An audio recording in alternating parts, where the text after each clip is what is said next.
Good morning. Are we There live? we are. We are live. Hey, everybody. Thanks for waiting for us. Let's do a sound check with some mods that are in here. Hey, hey. Can everybody So, for hear those of us? you modding, Oh, for those sorry. of you modding on my channel, let me know that we're connected, please. It sounds good. We've got good video. You like my background, everybody? Yeah, so hey, just a quick announcement. Bear with us. This is my second time using StreamYards, and we're using the advanced version here. So we just had a little lull getting started, but thanks for waiting and being with us.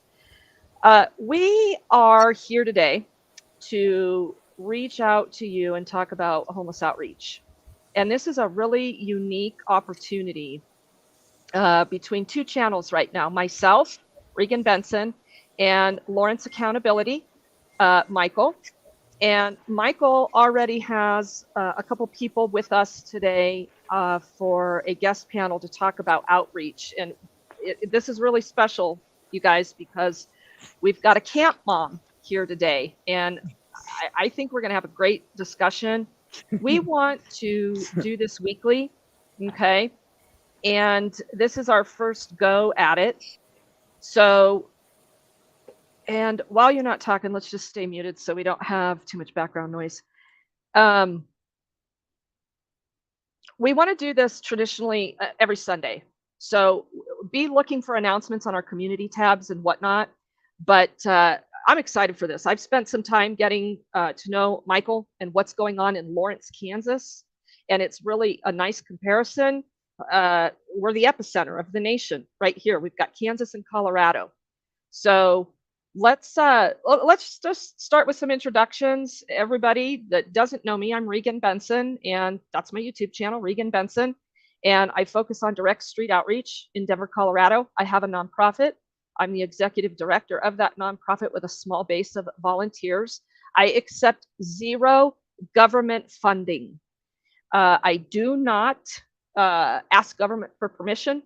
I do not cooperate with government to help people live freely as long as they are not harming anyone. We may have different philosophical views on what we expect from government and how we approach government to address issues with uh, mob rule funding, I guess we could call it, right? But discussions will be good if we're not always on the same side of the aisle because we have to be able to challenge each other, and that's how we grow and learn. You will not see me really asking government for a lot. You will see me calling government out more often than trying to collaborate with government. So that's who I am. Let's go over to Michael.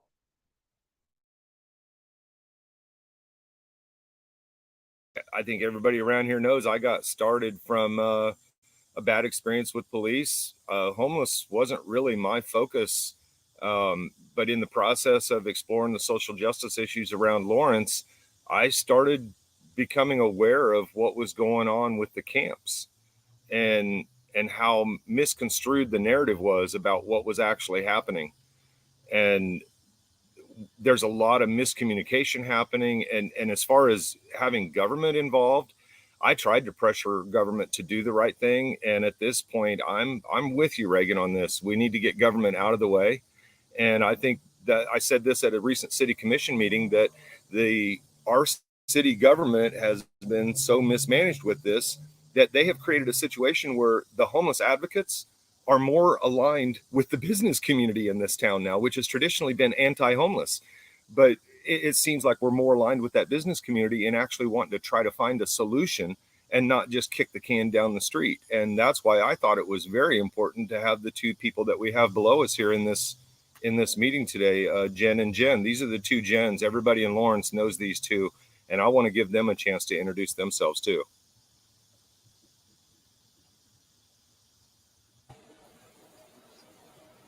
Not hearing you, Jen, Reagan. you go There you next. go. I will go. I'm not sure which Jen. So it's pretty confusing because there are two Jens. I'm Jen, purple hair Jen. And Of course, the other Jen is Camp Mom Jen. She's more important than me. But just a little bit of background. I've been working. I am a master social worker, and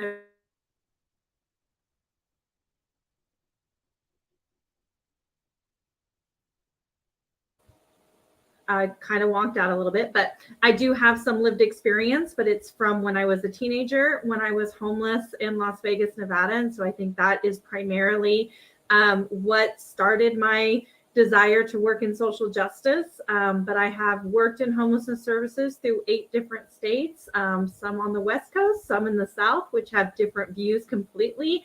And I landed in Lawrence a little bit more than a year ago, and as their homeless programs coordinator, and lasted about 6 months before I resigned due to the harm that the city was creating with this population.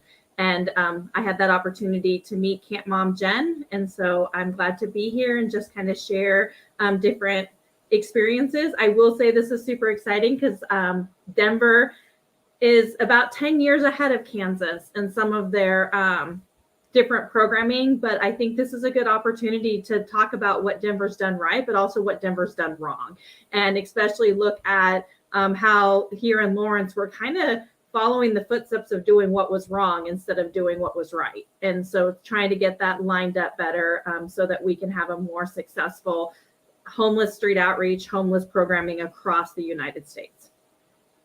So that's me. Awesome. Wow, Jen, we got to come back to that because I want to know what you think Denver has done right, because I wasn't prepared to get on here and talk about what Denver's done right. Jennifer, Camp Mom, thank you very much for being here. Let's hear your story.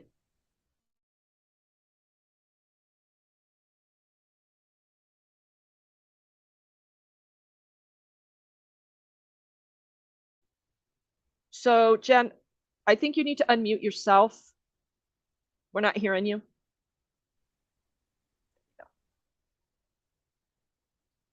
Uh-oh, she's muted again. Did I get it? There you go. We can hear you now. Is it working? Okay. I don't know. I was back here behind Johnny's, camped back here when one day I met Jen, and I don't know, I got started helping her with the support site and just trying to really figure things out and get my own self going to where I can go back inside. It's just been a long, bumpy road.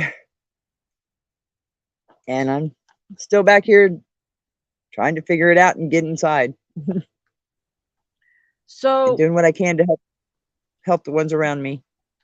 Michael, I want you to elaborate a little bit with Jennifer. I want you two to kind of dialogue on what's going on right there, please.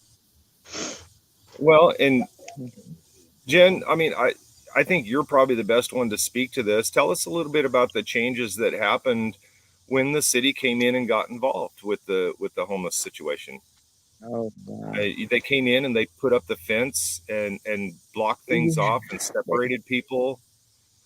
Yeah, they've caused a lot of animosity and a lot of bad feelings just between people on each side of the road. I mean, it's kind of ridiculous.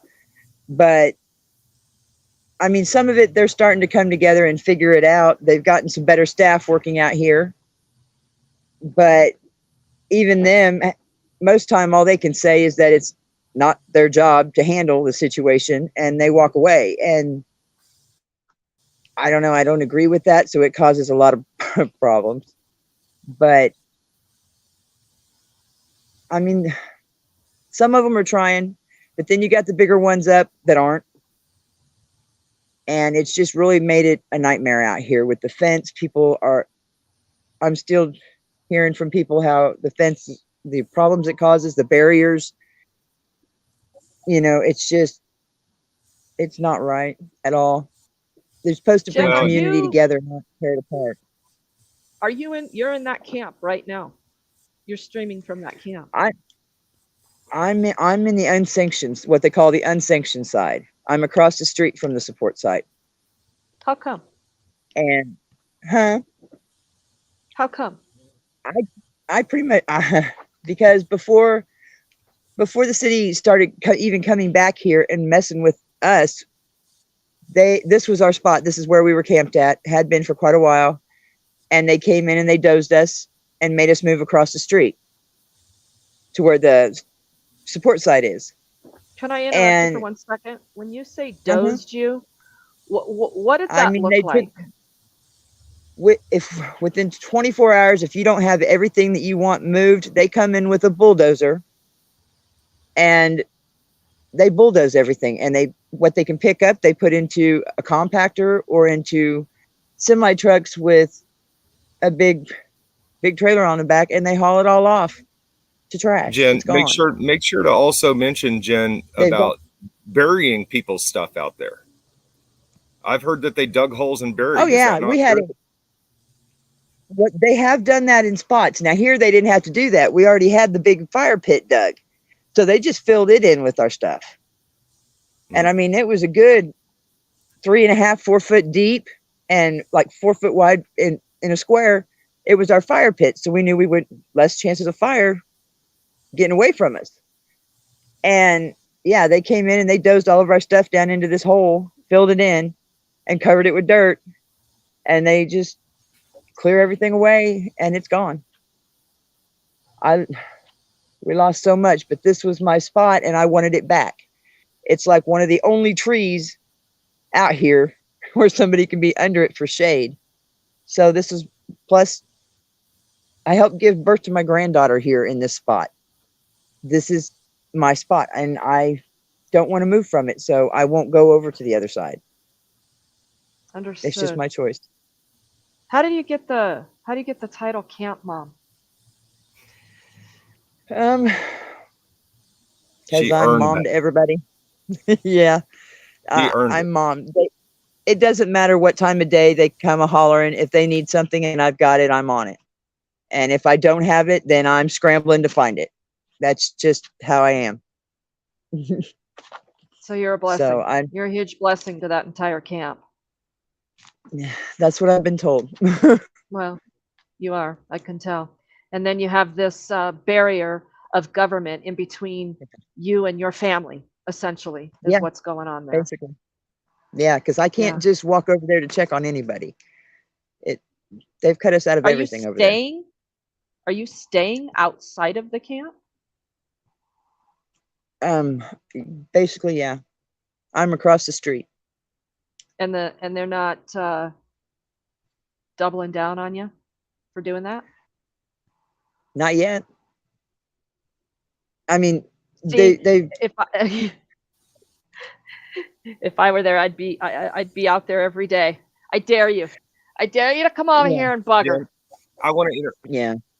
I just want to interrupt real quick. Jen, tell them about the fight that it took to get you the access to be able to just help Lori. You had been Lori's helper, and Lori's in a wheelchair, and Jen had been her right-hand person helping her with everything. And they put up a fence to separate these two and then left Lori without her helper. And Yeah. Jen wasn't allowed to go into the sanctioned camp to even help her. Mm-mm. It took Tell them bringing in about an that. ADA. It took bringing in an ADA attorney before the city stopped and started listening to anything. I And mean, so this far, is it's like just, this is archaic. I mean, this is truly archaic stuff. When it's we ridiculous. talk about small city compared to big city, that would go on for less than 6 hours here in Denver, because that would get corrected in a hurry. And this is why it's so important that we continue to have these discussions about what's going on all throughout the country. And thank you for sharing a little bit of why you're there. And I hope maybe we can continue to do this and bring more of our homeless friends to this platform so that we can talk about these things. And I'm glad you're here for today, because Thank you. on this topic of outreach, it's you that knows what you appreciate, what you respect, and what is actual relationship building. We think we know. The three of us think we know. And just when we think we know it all, we don't. And so this is always a learning curve for us. And you're by a railroad track, right? Yeah, I got to find headphones. You're fine. No, you're Oh, fine. But I just wanted to point that out, folks, because yeah. it's not like these people are surviving in some kind of utopia. Government wants to pluck them and stuff them in the most undesirable areas and Mhm. expect the rest of society to be content with taking these people away from society. And I'm tired of that. I am sick and tired of that. And I've told Michael, get those people out from behind that fence. I Yeah. mean, as much power as we have, I don't like this. And it bothers me tremendously. And you can't have enough eyes on what is going on.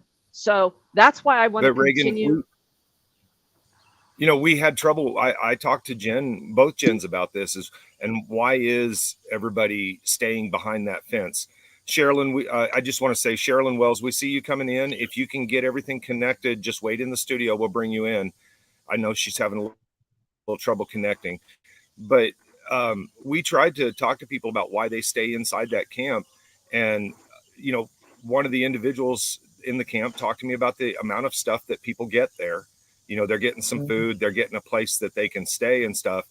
And we believe that when you're homeless, some of these small things that we may take for granted out here become leverage points that they're afraid to lose.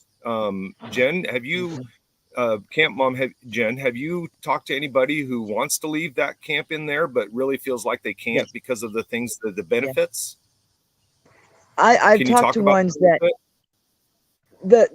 some of them, the main ones that are staying, every time somebody goes, there's been new ones come in.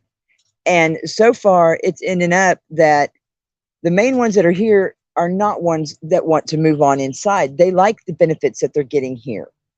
There's still the few that do want to go inside, but like Lori, she's disabled. She can't leave from over there because if she comes over here or anywhere else, she doesn't have access to the water. She don't have access to showers or a bathroom, anything. I mean, she's even made the comment that she can't even go into Johnny's and go eat dinner there because their bathroom she can't get to. It's just there's so many barriers everywhere that for some of them, this is the best that they can do for now. And I Not that want they to want jump, to, but if I can, and just explain kind of how Lawrence is, I mean, we don't have a lot of other areas where people are allowed to camp. And mm-mm, so part of the issue is that if people choose to go somewhere else, I mean, right now, the only place that is legal to camp in Lawrence is commercial district, city owned property or public property. And so if mm-hmm, they choose to go anywhere else, I mean, they will get removed within that 24 hours. And so we talk yeah, about where Jen is, Camp Mom. She's on that sweet spot of city property that's not part of the support site, but is still within that ordinance. But we've seen people who have tried to leave and go to other areas and be pulled out completely and get all their stuff taken as Jen just mm-hmm, described. And so it's almost like they're kind of trapped. I mean, literally trapped there, because if they choose to go somewhere else, there is no other place for them to go other than either that outside support site, unless they can find some private property, or if they can find railroad property, or if they go to the shelter. So we're very But Jen, limited. let me ask you, why such difficulty for advocates to get to the folks behind the fence? Well, I mean, that's because we were pointing out what they were doing. I mean, I will say, like, it's hard because I am the position where I created that support site. Like, and trust me, I go back and forth every day on whether or not it was a good idea. I was following some of Denver, Colorado Safe Outdoor Space, kind of their back, their model, I guess you can say, without the fencing and all the things. And the idea was and the reason why I did that was because I knew people were being displaced every place they went, and nobody was providing them a place that they could go. And so once we figured out what the ordinance said and I identified that space, then it was like, okay, can they go here? And the idea was that it was building a community that they operated. So the city came and provided support, but we were not supposed to be providing oversight. They don't need us to provide oversight of them. They needed support. But then, of course, once I left, then all the fences came in, all the staff came in and all the control and oversight happened. Well, let's add in another thing there. The reality of what happened here was the night that Ashley Sawyer was found dead in her tent inside that sanctioned site. Myself and another reporter, Chancey Long from the Times, were out there on the site. Word got back to Cicely Thornton, who ran it, that we were out there and we were talking to people, and she sent down message to get all reporters out of there. Well, they actually screwed up and didn't see me as a reporter, and they only ran Chancey out of there. Well, then the call came back down to get Michael out of there. Now, the reality is the reason they don't want us in there, and I feel a little responsible for this, but it's not my fault that it happened. I'm in there reporting on what's going on inside that camp, and they had to bar all advocates to get rid of me in order to make it where I couldn't go in that camp. Illegally, for them to have good standing on this, they had to ban everybody and put together a list of who was going to be authorized to be in there. And the reality is when you're taking those kind of steps to take away advocacy from the homeless as a retaliatory act for the bad press that you've created, that's exactly what happened here, Reagan. That's exactly, and I think Jen and Jen can both tell you that. Yeah. Thanks. Yeah, thanks for that clarification. So this is what's going on in Lawrence. And the population there in Lawrence? So we don't have a very good, all of our systems are not where they need to be. So, I mean, our point in time count, for those who are familiar with a point in time count, we are showing, I think we haven't gotten 2020 or 2023 numbers out yet, but as of 2022, they were showing 88 outside, which is completely underreported. We're looking at, I would say, anywhere between 250 to 300, if not more, right now. In Lawrence, I'm going to say more. I'm going to say upwards of 400. And it's growing more every day because there's surrounding areas sending their people here. People show up here all the time from way away from here, and it's getting more and more every day. Trying to access services, but the population, the total population in Lawrence is like right at 100,000. Oh yeah, I just want to have a grasp of the demographics here in Denver. That point in time survey. For those of you that don't know what point in time survey is, it's HUD. It's overseen by the federal government. It's one night in the last 10 days of January, typically, where every major city that is involved in getting federal funding does this point in time survey.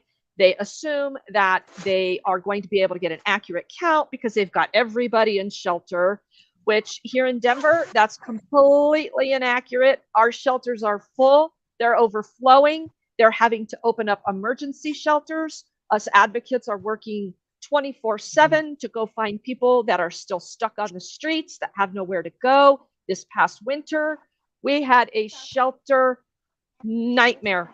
And we have so many cases of severe frostbite here just in Denver. So this point in time survey for the Denver metro area, it's a crock. Here's the truth. The Denver metro area is experiencing more than 33,000 homeless.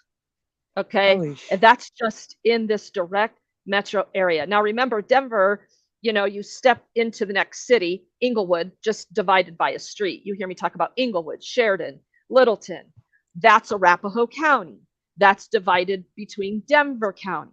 So every county is doing their own thing here in Colorado and passing their own laws on how to essentially get rid of the homeless. And we call it Denver's Death Plan.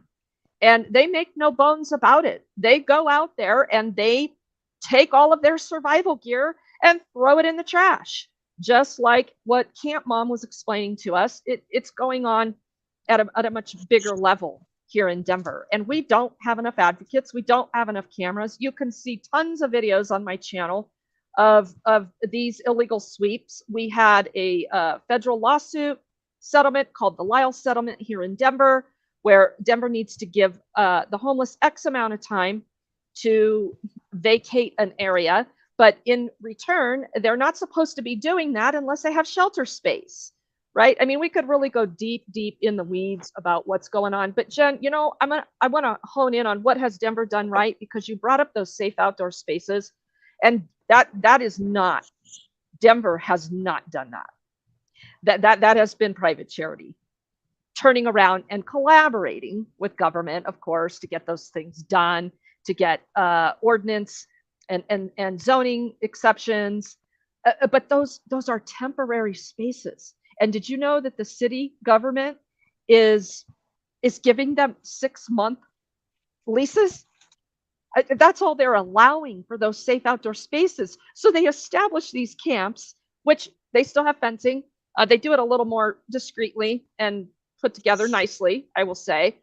But you set up this camp of 100 or so people, and and then you move them every 6 months. You have no idea the disaster that occurs when they move these camps, and how people relapse, and everything that they've gone through to make themselves in a better situation just falls apart.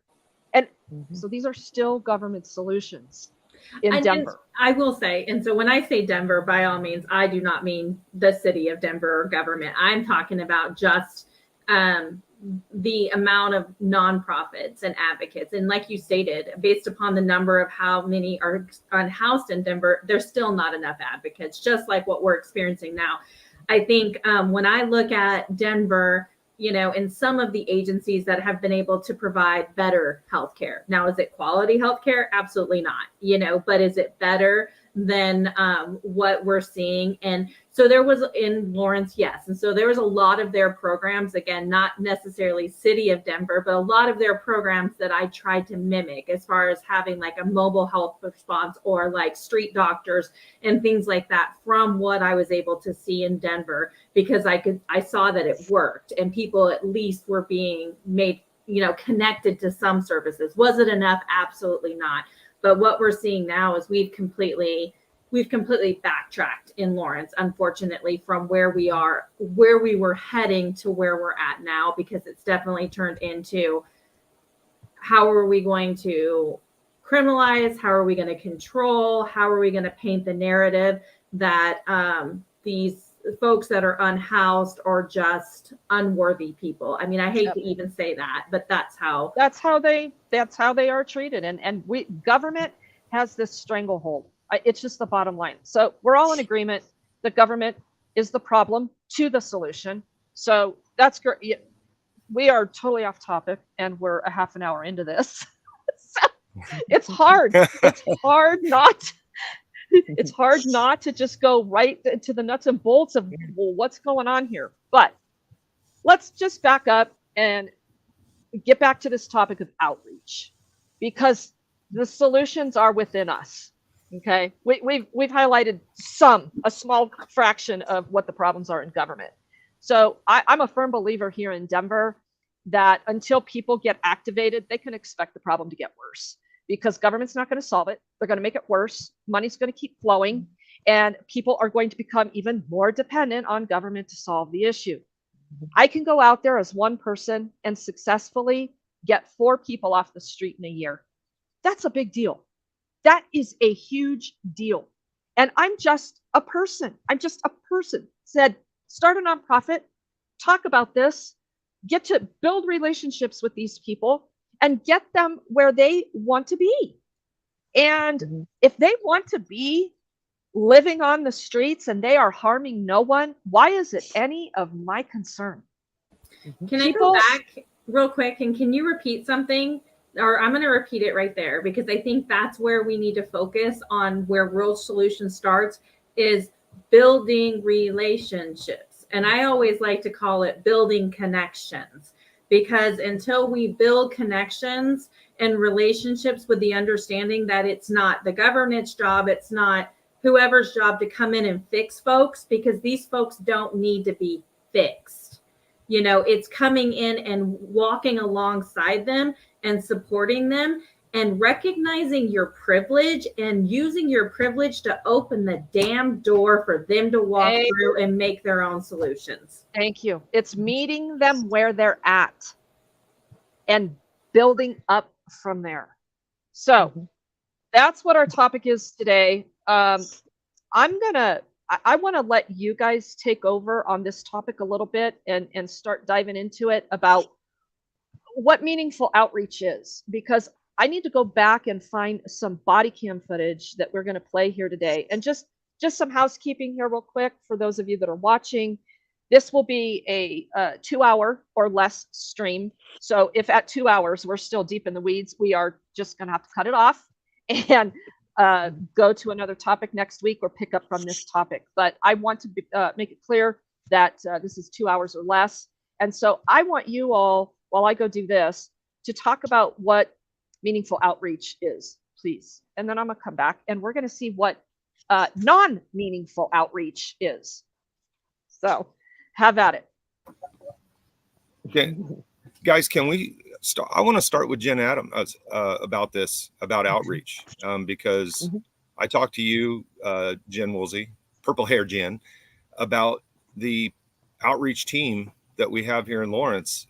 Jen Adams, do you know all the members of the outreach team? I think I've met them at one time or another, but I don't see a lot of them very often, so I'm not so sure anymore if I know them all or not. Tell me the ones that you can name that are out there on a regular basis, and let's see if it's the same people that we advocates recognize out there as regulars. Well, there's Asher, of course. He's out here all the time. Mm-hmm. And then you've got your others like Howard, which I haven't seen for a while. There's Taryn and Priscilla.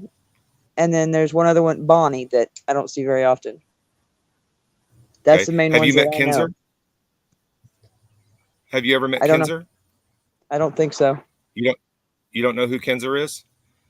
And see, I think that's the biggest point that we can make about street outreach. Here is the camp mom who has been out there camping for so long at this city property, and we have a street outreach team.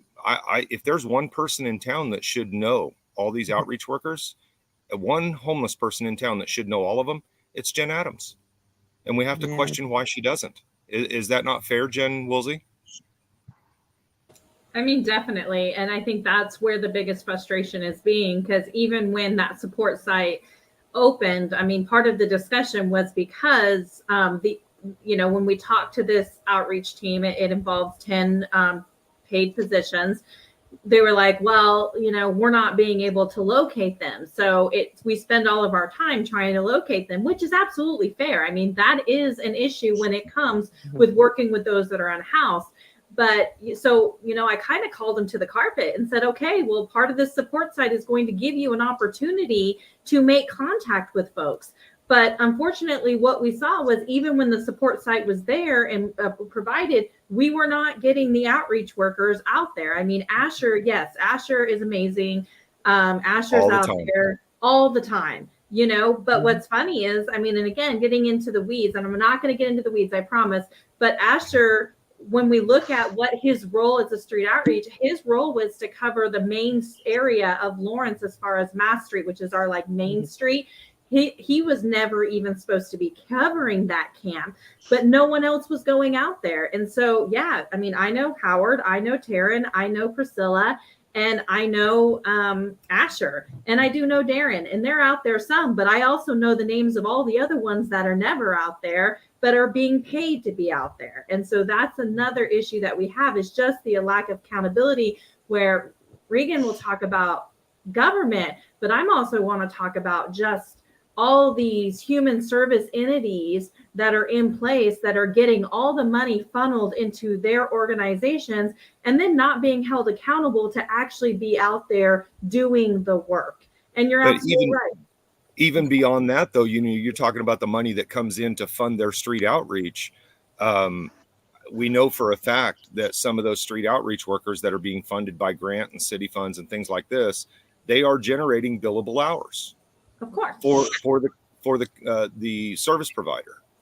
Mm-hmm. And I mean, and billable hours is ultimately billing to Medicaid. So without getting into the weeds, having the opportunity to either bill to Medicaid or bill directly to the individual receiving the services based on it's based upon their income and things like that. But yeah, I mean, anyone who is receiving street outreach, because the street outreach team is affiliated and staff members of the mental health center, anyone who is receiving street outreach who is also a client of the mental health center, they can bill those services, those street outreach services, to either the individual directly or to Medicaid if the individual has Medicaid. And so they definitely primarily look. So they prioritize. I mean, at the end of the day, they're prioritizing the folks they can bill over the folks they can't bill. But so as we know, those that are experiencing chronic homelessness are usually the ones that are not connected to services, but need it the most. And they're the ones that are still not being connected to folks, still not being connected to service providers. And these providers, the main, hub, like Burton Ash, they are not, there's not enough workers to cover the people. I mean, especially the ones that are assigned. Well, it might be her. She's outside, yeah, so she's got limited. Give it a second. She'll catch up.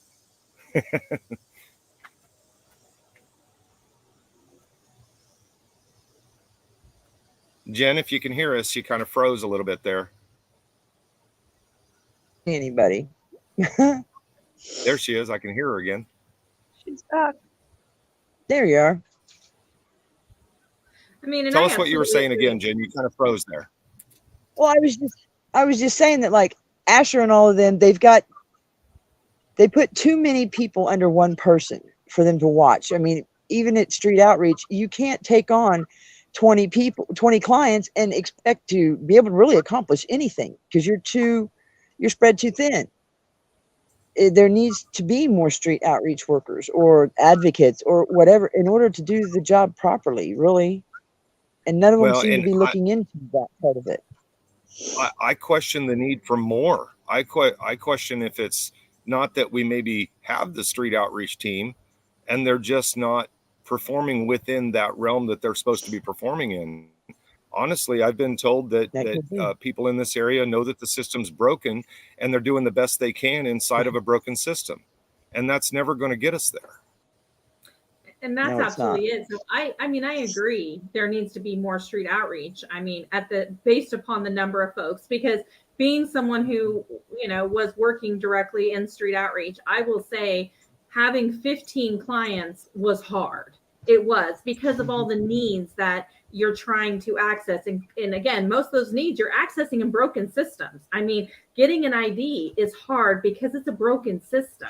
I mean, so trying to do that, yes, but I will say point blank that we need to have street outreach folks who are not directly tied to the mental health center to try to avoid that conflict of that double billing piece. Because again, a lot of the folks who are really in need are not getting prioritized. On that topic, let's say we've got no service providers, we've got no government, we've got no third-party contractors, it's just us. So there are a group of us that want to go out and connect with people. This is the grassroots movement, the boots on the ground that go out and they see a situation, they want to help, they don't know how. I've never dealt with homeless before.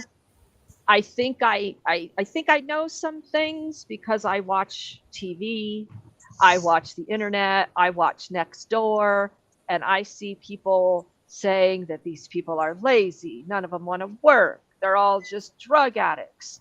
What I don't know behind the scenes is that there's a level of trauma that every single one of these people are dealing with. Every single one of them. Not one person that I've ever come across, and correct me, Jen, if you have, that said, you know what, I just decided to leave life and come out here and not have any access to sanitation or hygiene or food. Have you ever met any of those people, Jen? Oh, no. Camp Mom, Jen? Anybody? Nope. Me neither. No. Okay. So that's the number one false misconception. I mean, a total misconception. that these people are choosing this. People choose to do this. You know what? Get that out of your pea brain mind. If for whatever reason you have accepted that as some kind of truth or fact, you're deliberately ignorant. So I always caution people that say, hey, Reagan, I want to help, but I don't know what to do. Do I take some stuff out? Can I come out with you? Yeah, you can. You could do all of those things, and I'm going to help you through that. And we've got a volunteer in here, Sal, shits and giggles, good friend of mine. And that's how he started doing things. Now, granted, there are some differences between men and women, okay? And how you approach homeless communities. I call them communities. I don't like the word encampment. I hate it. It's a negative connotation. But we use it, and I even repeat it. But I just don't like it because these people are communities, and they are all families, and they are living in factions of society that get along with each other just like we do, right? We don't like our neighborhood. Either we stick to ourselves and expect to be left alone and not have our lives interfered with, or we move on.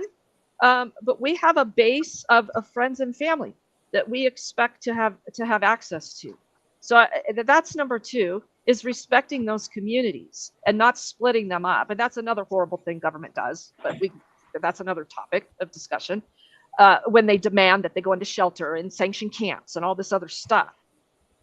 But when I see people that I want to make a fresh approach with, I want to make that introduction, and I want to make it a positive, lasting one, because it's that first impression. And I want people to know that I'm there because I'm on their side. So even having some opening discussions, walking into something, of course, it looks safe.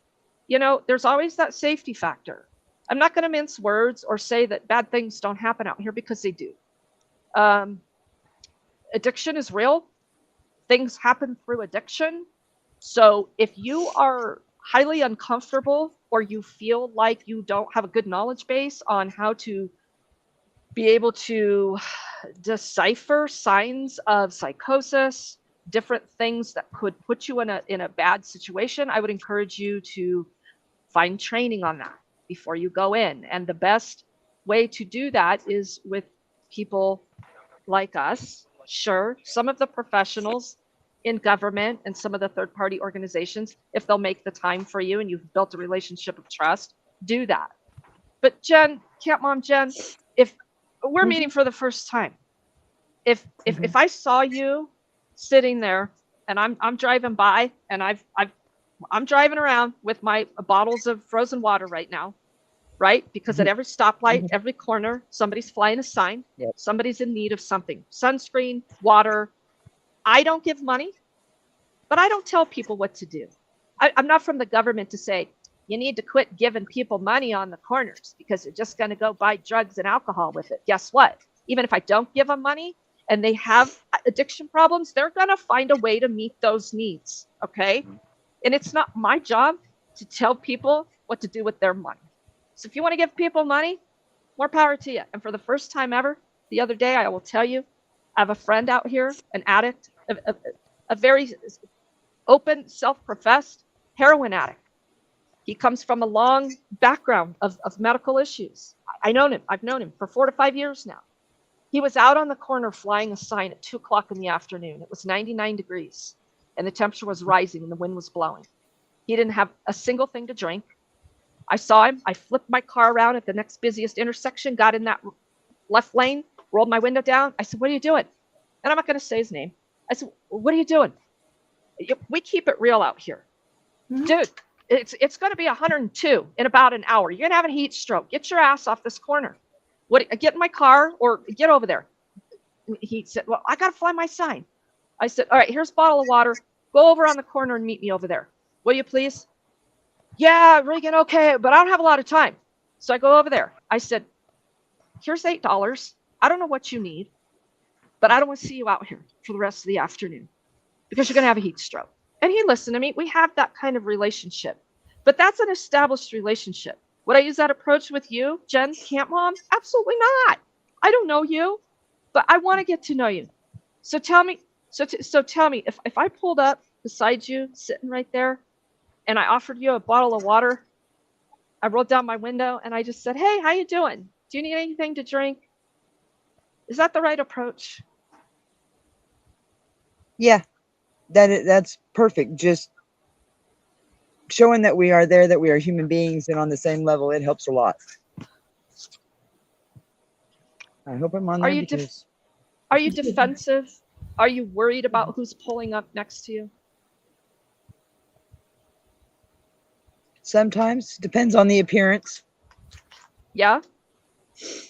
What do you gauge me, in appearance? me, the first thing is the smile. If there's a smile on their face or the look on their face. After that, it's just there's certain ones with the way they dress that you got to worry about. What does that mean to you? Well, being a female out here, you really got to watch men, and a lot of times if they're dressed, I don't know, more thuggish, I guess is how they say it. I don't know how to put it really, It's okay. but Put it how you know it. it's just if they're dressed more appropriately, as I say, like a suit and a tie, those you got to kind of watch. It's people that are dressed more casual are the ones that you can usually talk to. Is it because the suit and tie guy is rolling his window down and you're wondering if he's about ready to scream, "Get a job"? Is that why? That or if they're one of them that is a cop to come up and harass you because they don't want you there. Is that happening there? Just Unmarked? different. It does sometimes. Sometimes, yeah. Can we And talk so about? There's Hey, Reagan, I just wanted to can we? Sorry, I talk had about, my mic muted. Oh, I wanted to say, can we talk about the fact that Yep, sometimes? go ahead. I'm sorry. Oh, can we talk about like sometimes you're gonna roll down the window and you're gonna offer something or you're gonna say hello, and the person's gonna be defensive, and the person, because you don't know what their trauma is, you don't know what their day is. Hell, I mean, and I think that's what it comes down to is we have to focus that people are human, and there are days that I have a bad day and someone walks up to me and I don't know what to expect, or I'm in my own head and I may say something or I may be defensive. What I would like people to understand, and Jen, definitely correct me if I'm wrong, is that don't take it personal. Recognize that you're walking up to someone who every day they are surviving. And so instead of taking this about like, oh, I wanted to have feel goods and I wanted to hand something out and then be so appreciative of me, instead just say like, hey, I'm going to still show kindness. And we talk about safety all the time. And I wanted to touch on like the day that Jen and I met. When I walked out the first time, she was not happy to see me at all. And you have to understand that she had just been harassed. I mean, 2 weeks earlier, they had been displaced and they had been pushed over to the other side of the road and lost their camp. And here I show up in a city vehicle with someone else, I'm not going to name them, that was part of that perpetration. I'm going to call him a perpetrator because he perpetrated harm against them. And you know what? I walked up and she was not happy to see me. And I just stood there because I didn't take it personal.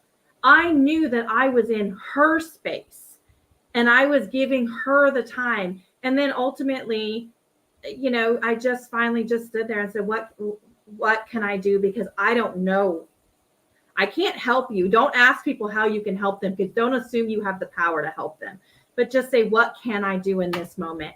And then she told me about a friend of hers that just passed on the streets. And that interaction ended in, hey, can I just give you a hug? And again, me asking, can I get consent? And I think that's what we also need to remind ourselves, is that even if we want those feel good feelings, at the same time, we always need to be asking consent. We always need, when we roll down the window, may I give you water? What do you need from me? Is there anything I can provide? Things like that. And don't be scared, because I'm going to tell you, nobody on the streets is going to ask you to go take you home with them. Because I think that's another thing that happens, is people automatically assume that if they ask someone who's unhoused how they can support them, they're automatically going to be trying to house them. And that's not it. A lot of times they just want that human interaction. Unmute yourself, Jen. Sorry. Talk to Jen like you talk to your folks. Hey, well, I wanted to touch on something, because we're talking about outreach and how you get involved. Sorry, Jen, but what they're talking about in outreach and getting involved and asking for permission and asking what's needed. When I got involved back in the winter, that's exactly what I did. I heard there were issues out there. I went out there. I started asking people questions. Hey, how you doing? What's going on? What's happening here? What can I do? And when we got to the what can I do part, people started talking about heat and needing heat and some way to heat themselves through the winter so people didn't die. So what did we do? We set up a propane fundraiser, and we provided propane through the winter with the assistance of our propane dealer. Our propane dealer locally here, it's called Pinnacle Propane. They actually half priced their propane for me, and we did a fundraiser. So they made up half that money for us. The resources are out there, and it doesn't always rely on government. It relies on people that are inspired to come out and help. Just like the person I met at the city commission meeting the other night, who said he came to a city commission meeting for the first time because he saw us on video. He saw us on my channel. And when he showed up, he's asking me, well, what do I need to do? And my first question to him was, what inspires you? Because if you go out and you do what I tell you to do, you're going to burn out, and you're not going to be able to handle it. You've got to find a way it inspires you. And that's why I do what I do, because this is the way that I am inspired to try to help them. I shine the light. That's all I do, is I shine the light. The best way that I've heard it worded yet is for somebody to ask, what is wrong now? Can you hear me? This thing is not working right again. No, Jen, you're fine. You're good. We can hear you, You're Jen. good. We can hear you. The best way I've heard it worded yet is when somebody just, with a smile and asks, what can I do to make your day better?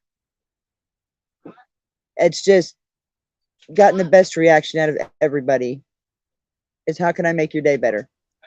I like that. I like that a lot. I'm writing it down because I don't say that. How can I make your day better? It's simple. I like that open-ended question, because it starts good dialogue. And if they do say to me, Jen, well, you could get me a house, and I can look at them and smile and say, well, I can't do that right now, but I'll bet we can do some other things together. Yeah. I love it. Thank you. So I want to move on into this body cam footage if no one is opposed. Does anyone have any? The only other thing I'd like to add on the seeing a need and taking action, always safety first. I want to tell you, I mean, people need heat to not get frostbite. People need water and shade to not die in the summer. But we have a lot of fires here in Denver, and we've lost people to fires and serious missteps with the use of propane. And it comes from deep in my heart. It comes from deep, very, very deep in my heart that everyone work together, especially within the camp, to say, hey, what you're doing is not safe, and you're going to blow us all up. Okay. We had 2 propane explosions with people that we worked with, and one of those men died in ICU. He laid in ICU for over 2 months. Okay. So, and I'm not going to mince words about the realities of death and dying and human despair out here. But I just always like to say, number one, we know how to stay safe. We don't need government to come in and throw away all of our propane like they do here because they refuse to teach safety. That's another thing in outreach that I made tremendous strides in when I had a relationship with one individual from the Denver Fire Department who ended up getting fired, of course, because he was working with advocates and trying to keep people safe during COVID when everyone was piling up.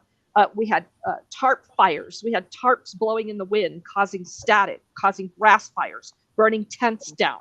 explosions. We had a lot of horrific things going on, and we were making progress through education.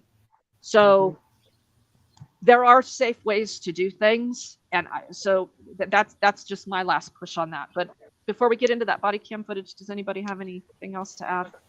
I want to say that when I first started, propane was like, because I had to learn from Jen, because propane, I had similar experiences. So I was like, no propane, no propane.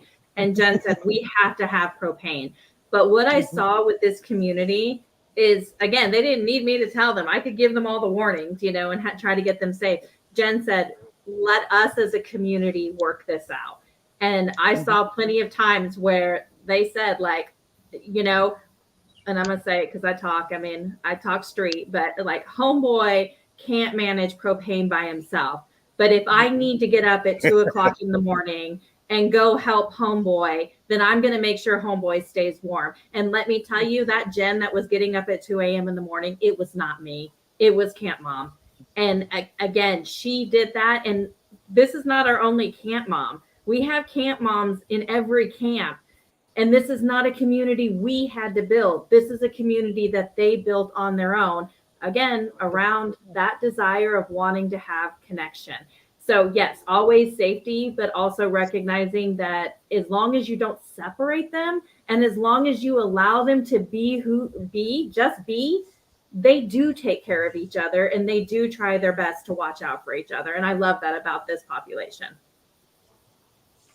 Yeah, and it's just a little bit of empowerment and support, just like you outlined. And boom, we did that all without the government. Look at us. Look what we got done. And government doesn't like that. They do not like it when things are working towards solutions and resolving issues, including trash. I had a great trash program going. It was fantastic. I was paying my friends. We'd get together on Saturdays, clean up trash. They'd all get gift cards. Boom. The city's like, wait a minute. We don't. What are we supposed to do now? Now we have to show up and pick up the trash bags that have all been gathered up. So they shut me down on that. So I mean, the stories are deep, right? On outreach and support to help support them for basic living needs. So I have a question real quick, because I'm confused. So I'm not confused. I'm just trying to figure out. So maybe that's where I made a mistake, because I was the city. Like, I was the city person. And yes, I left because the city didn't allow me to do it. But could the city be a part of this solution if we just got the right people in place in the city? Or is that just too much? I know it's another conversation for guys, another day, but I'm just I have settled in. I've settled in on this one, guys, and city is not the solution.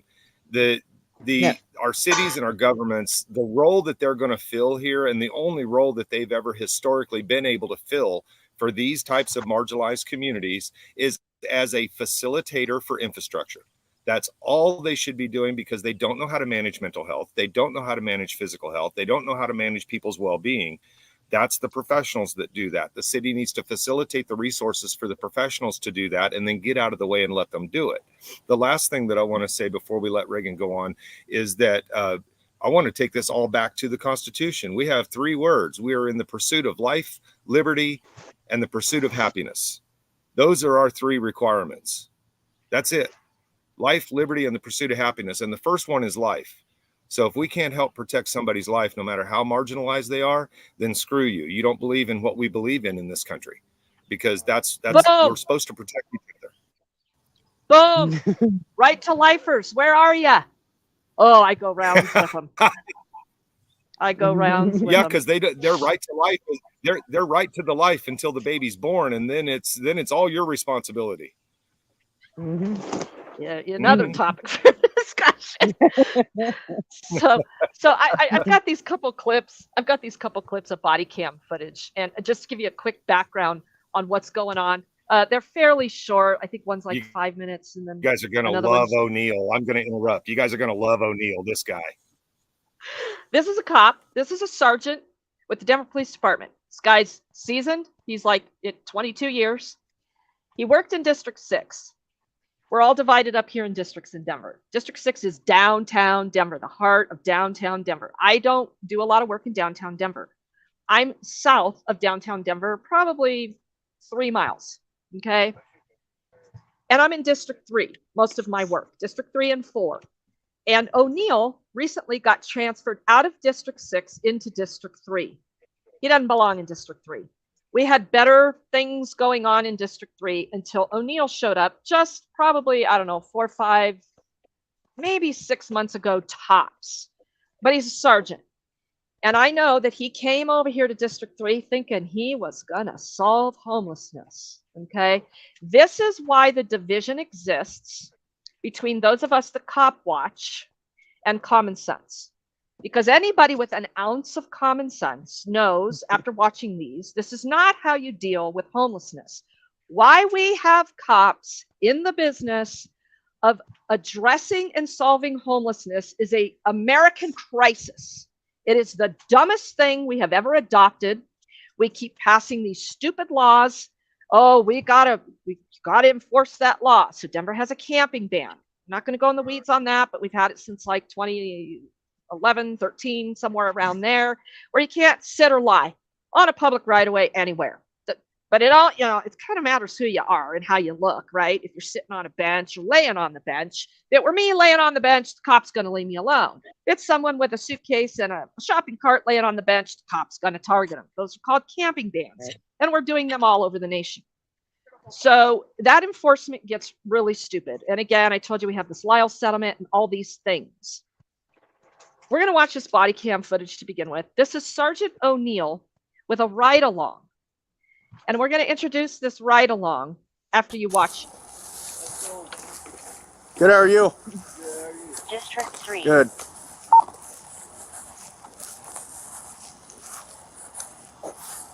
How's it going? Good. How are you? 390 Adam. We're working with Carla. 390 Adam. In from last, told me out at 900 blocks south of Tacoma. Housing. Yeah, that's it. What's up, man? We're working with Carla Shepherd. Yeah. She's trying to help my dad get into housing. So, Does your dad have Parkinson's? yes. Okay. So I haven't met you, but I've been told you've been talking with Anna. Yes. Officer Moore? Yes. So what's the deal? We got to go back down to South Street tomorrow and get his medical records, and then as soon as we get his medical records, that will get the ball rolling a little quicker. So we just need like to the end of the week, if that's all right. Weren't you somewhere else before? Or you been here? We've been right here for a minute. Huh? We've been right here for a minute. Yeah. Okay. All right. Well, Officer Moore has made me aware that you've been working with Carla and trying to get into housing. Yeah. So we'll make sure that we'll follow up with that. If there's anything you need, you let us know. I appreciate But it. there is a timeline on this. You know that. Yes, I understand completely. You know who's in this joint? A friend of mine, but I don't think he's here right now. All right. Where's your dad? He's in there. He's He just in there? come back from using the bathroom. He's pretty wore out. All right. Yeah, he's in there right now. Okay. All What's right. your name? My name's Pat. Pat? Yeah. All right. I'm going to tell Officer Moore that I spoke with you. Okay. So you're going to get All things right. going with that, right? Yep. We Okay. got to go back down to South Street tomorrow. So they said it would take at least a day for them to get it all printed out. Okay. And brought from North Carolina. So. What about your buddy here? I think he's planning to move Yeah, this that's evening. probably a good idea. He said he was going to move this evening. So. Yep. Sounds like a good idea. You tell him we came by, Yes, sir. and I think Officer Moore posted this one, so Okay. She did? yeah. All right. If this one's still here, it won't be. Okay. Got Okay? you. I got you. All right. Thank you, sir. You bet. Take Y'all care. have a good day. You too. Offered any resources today? Yeah. So you got a guy over there in a wheelchair. Have you talked to him?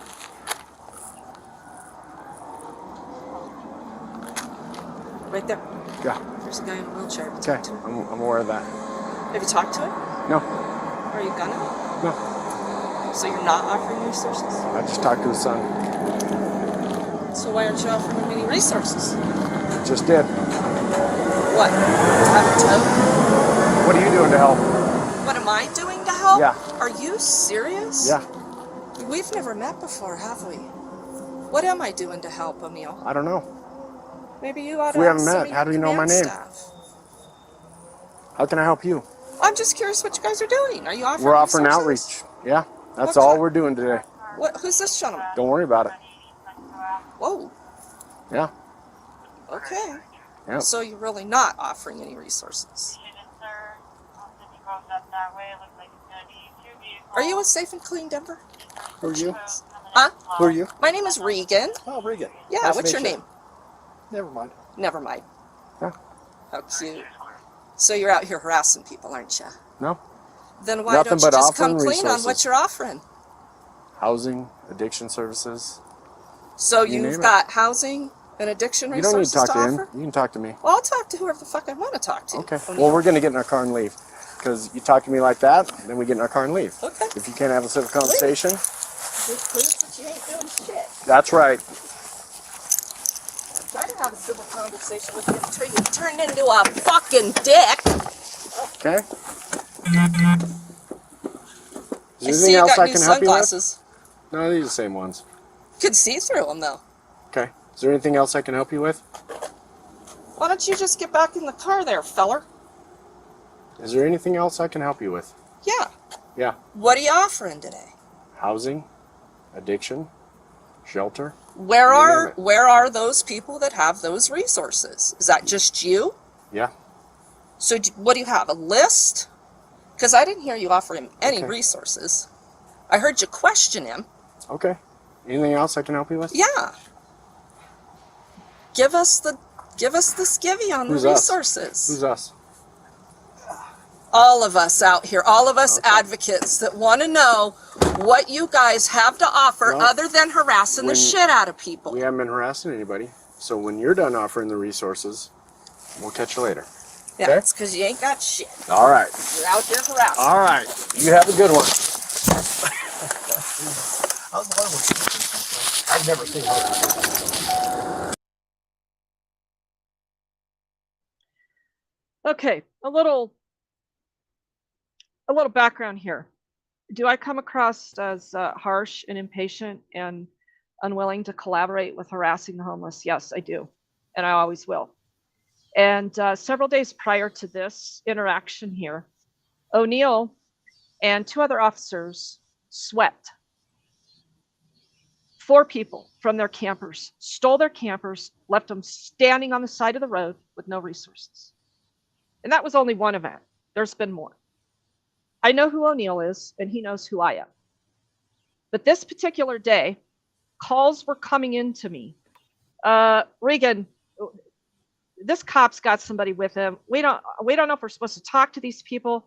We don't know what we're supposed to, right? Everybody's always confused because this is the shit Denver pulls. They take the cops and use them to threaten, harass, and move them along. This particular situation, there's a man in a wheelchair, and he's over there. You can't see him. And it's a serious situation. I don't know these 2 all that well, these homeless individuals. They're working with another advocate. But the fact that O'Neill could come out here today, see an individual in a wheelchair in the United States of America, in Denver, Colorado, almost sitting in a puddle of water, and we don't have anything to immediately take care of this individual. That should anger people. And it angers me. It angers me tremendously because I'm here from the government. How can I help you?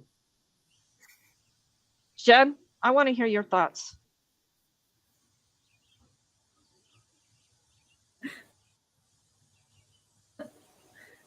Okay, so first of all, I wrote some stuff down. Okay, so I wanna go back and real quick. I appreciate and validate what you just said, Regan. At the same time, don't apologize. I mean, absolutely, what you did was showing compassion for another person. What this guy did, like, this is like outreach 101 gone horribly wrong. First of all, first and foremost, we talked about trauma. And trauma is not just an unhoused thing, but we know very much so that those who are unhoused have to deal with trauma every single day. Just the fact that they live outside surviving is traumatic. But let's recognize the fact of authority trauma is huge, huge. And for those who don't really understand what that means, that doesn't necessarily mean the police. That could be a faith leader, that could be a parent, that could be anyone that was an authority that abused their power in some form or fashion in someone's livelihood. And a lot of times the unhoused have to deal with they have a lot of trauma around that. And so I am one of those people that say the police should not be involved. First and foremost, if the police are going to be involved, they need to be completely out of uniform. And the fact that he showed up and made it a point to show that he was a police officer first. And then the questions, just like he didn't ask for consent. He just assumed this person had to talk to him because he was a police officer, right? And then turn around and just like those undertone threats. He didn't straight out say, I'm going to post you or I'm coming back here or anything like that, but very plainly made it a point to say, you better keep working. You better solve your homelessness. And this is the issue that I have. We have like governments. We have people who are getting millions of dollars who cannot figure out how to solve homelessness. But then we're going to go out to an unhoused person we don't know if they've eaten, we don't know what they've gone through the day, and we're asking them why they haven't solved their homelessness yet. How about it's because of the systemic issues, the systemic problems that have been existing that government created for years. And so, yeah, no, I probably would have been right there, right next to you. That's one of the more toned down interactions. I have zero tolerance for what the police are doing here in Denver. Are there some that show a little bit more compassion and restraint? Sure. But this is about the generality of what the Denver Police Department is doing, plus stealing their homes.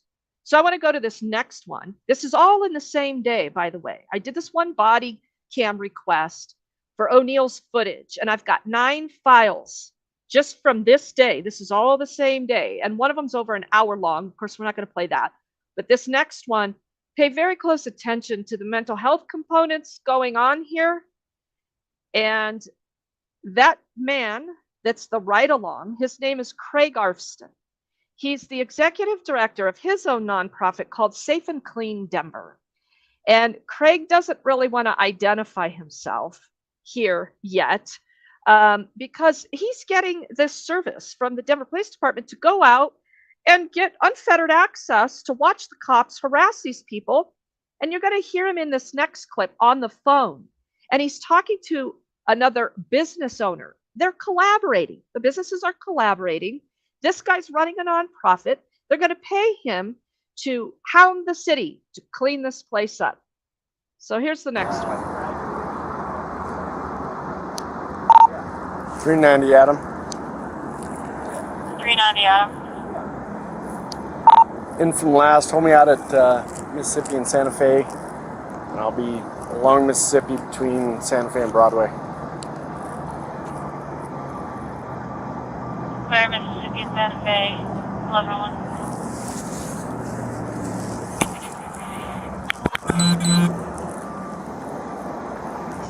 How's it going? Yeah? What's that? Is there an issue? Yeah. I'm leaving here, so it's an issue.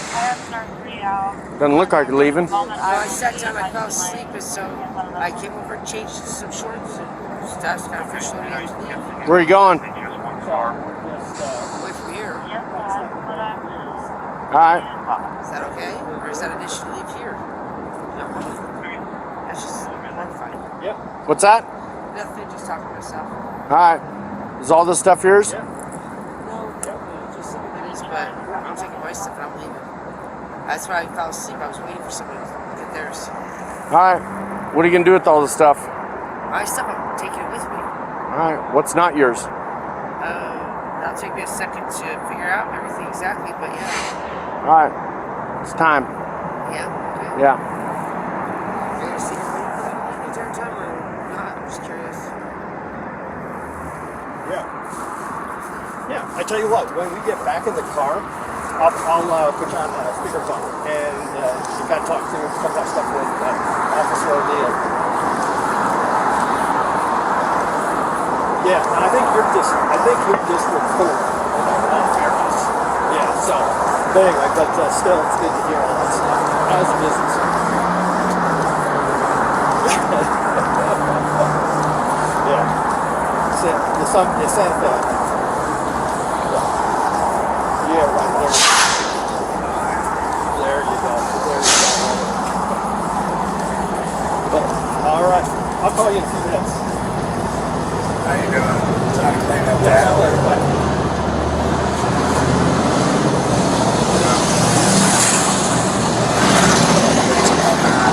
What's that? Separated. Just gotta pick it up now. Yeah? Yeah, Where are you going? It's been a mess. Gonna go get some food. Get some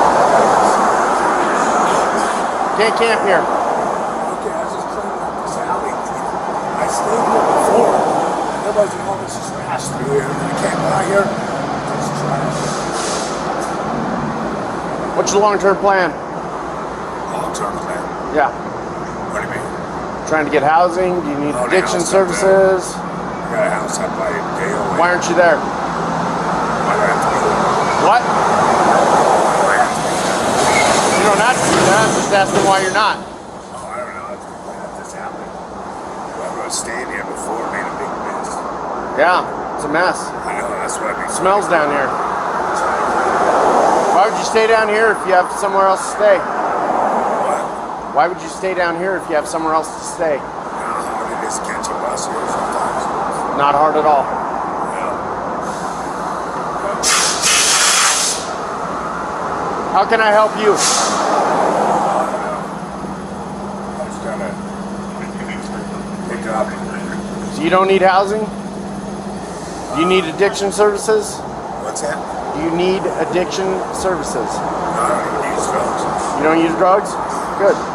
You don't need housing? My son's moved out of my house. We don't get along, so Okay. I don't have a house up there, so. So you're gonna be getting on?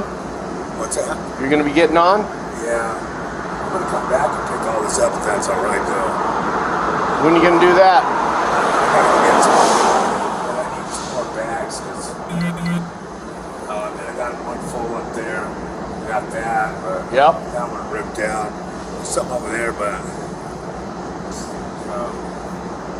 also, do you know where that trash can went that was up there? Or? Nope. All right.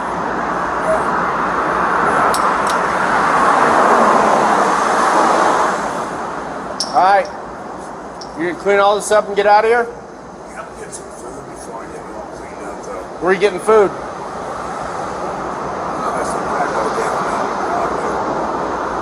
What are you gonna do with all this? Something's I'll take with me. I was thinking all that. Alright. The city's coming through here. They're gonna clean all this up. Oh, the city's gonna do. They're gonna clean up everything. Trash. Everything's going in the trash.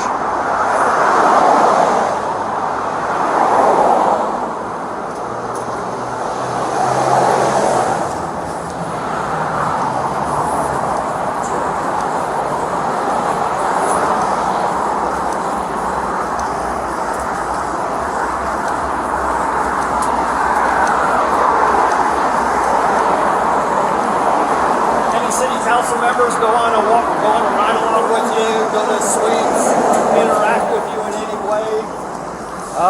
Not yet. Not since the inception of this. Right, pretty new. Yeah. We'll see. We got a couple new city council. Well, we have at least one new city council member. Yeah, I think Floor will be great. Floor and Diana Romero Campbell. She's southeast. Oh, right in here. Hey, anybody in here? Anybody in here?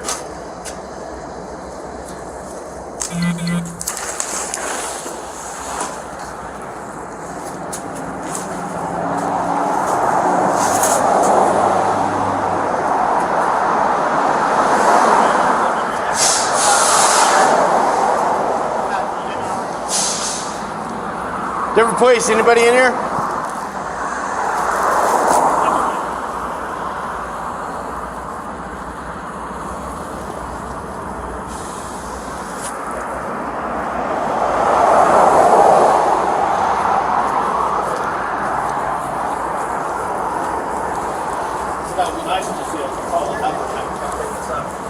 Well, that's what we're gonna do.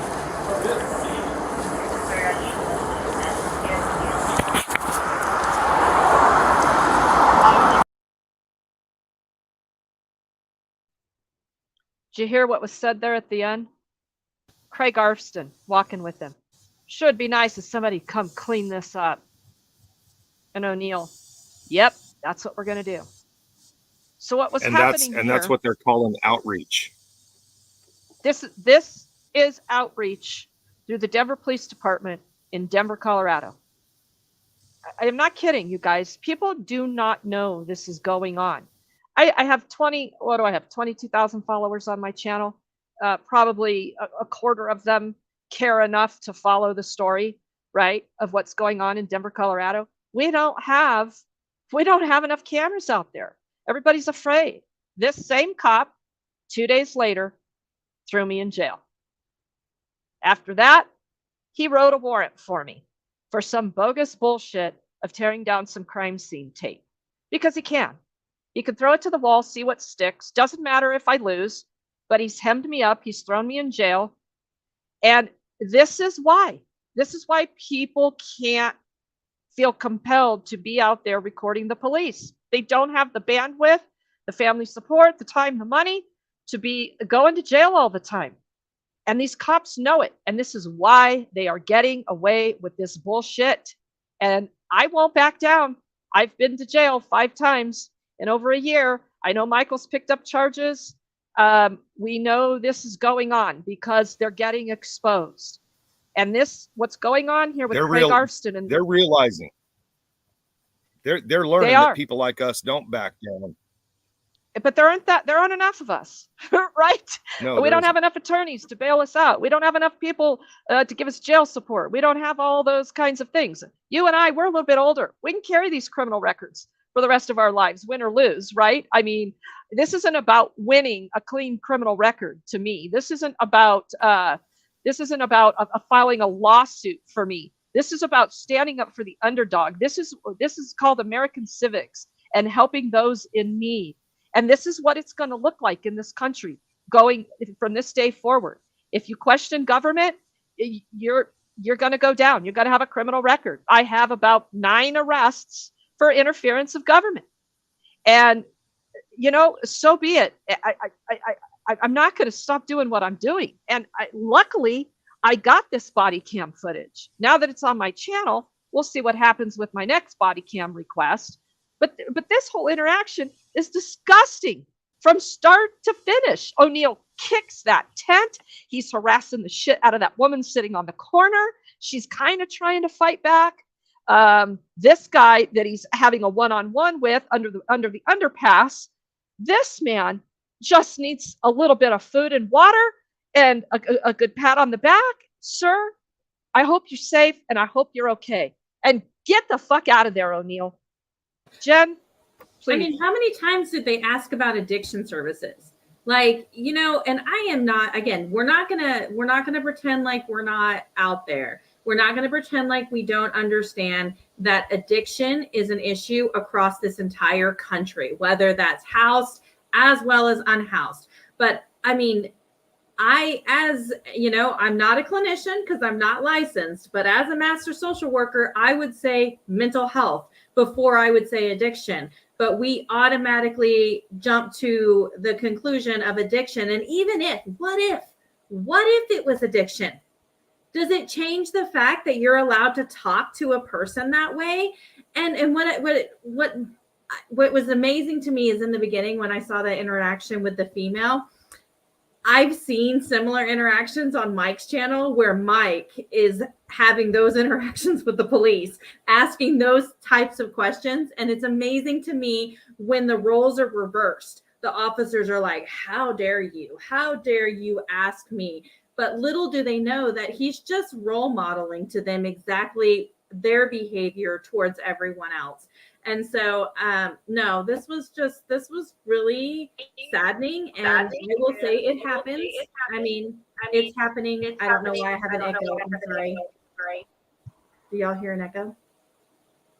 Okay. Well, I will say that it's happening in Lawrence as well, and maybe not as much as the police are involved. The police are not, as far as I'm aware, they're not as involved as obviously what we're seeing with Denver. As far as like the posting and the things like that, our perpetrators are Parks and Rec. I mean, that's who's doing it, but it's the same thing. It's that fear, and they always talk about that they're going to call the police. And you guys just mentioned something about how you are already being harassed. You're already being put in jail. Just think about someone who's super vulnerable living outside. That threat of being thrown into jail, getting another criminal charge, because even if it's bogus and they get out the next day, their stuff is gone. They're starting completely all over again. You know, I want to interrupt there and just put this up on the screen, Jen, because this is an example of what goes on here in Lawrence.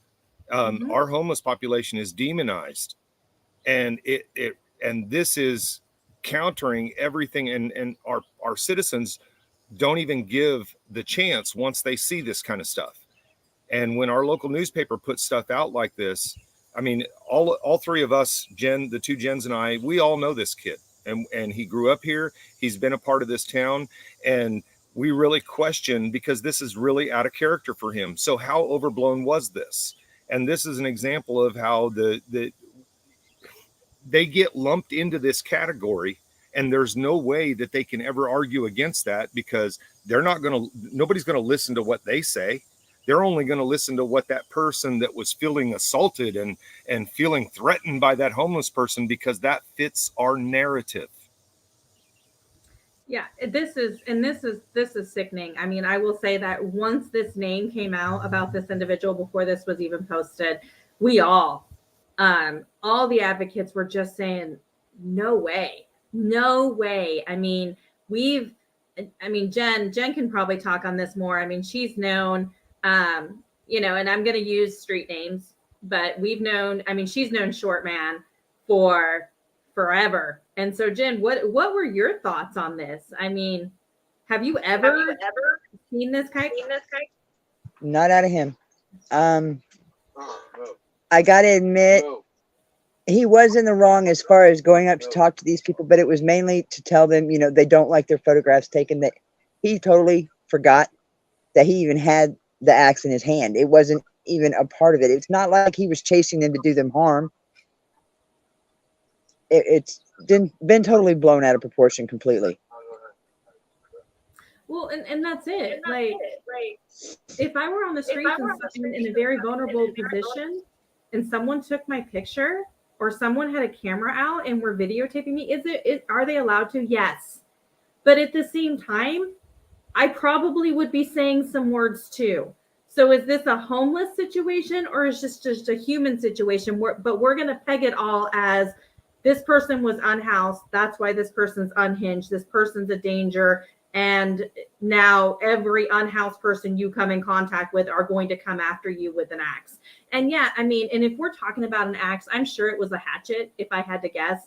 And anyone who works outside or works street outreach knows very plainly that it is not uncommon for folks to have knives, hatchets, things like that. Those are tools.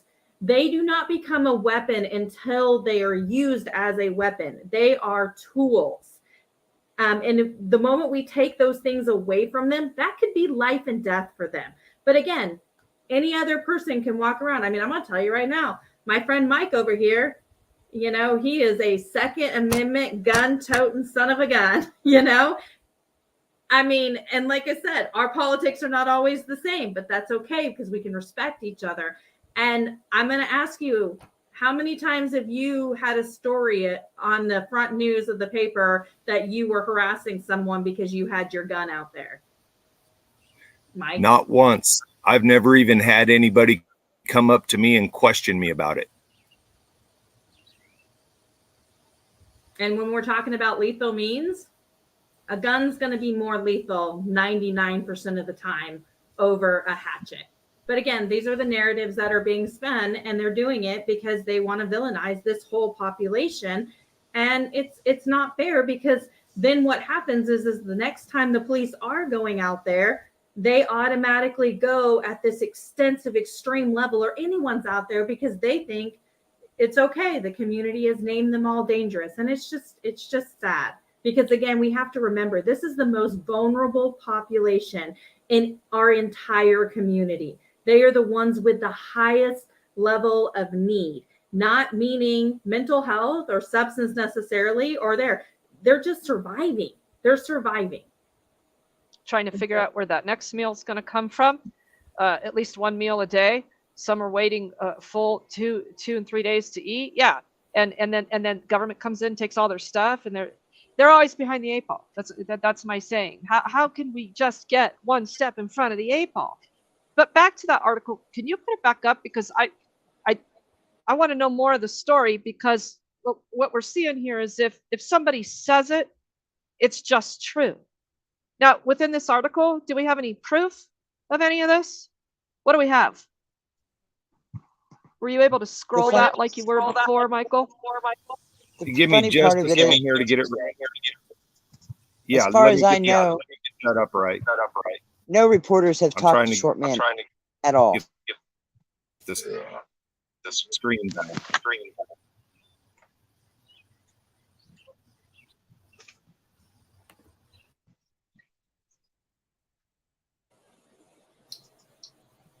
I mean, I will say that even the advocates, you know, there's an ad. I don't know why. Reagan, if you could help.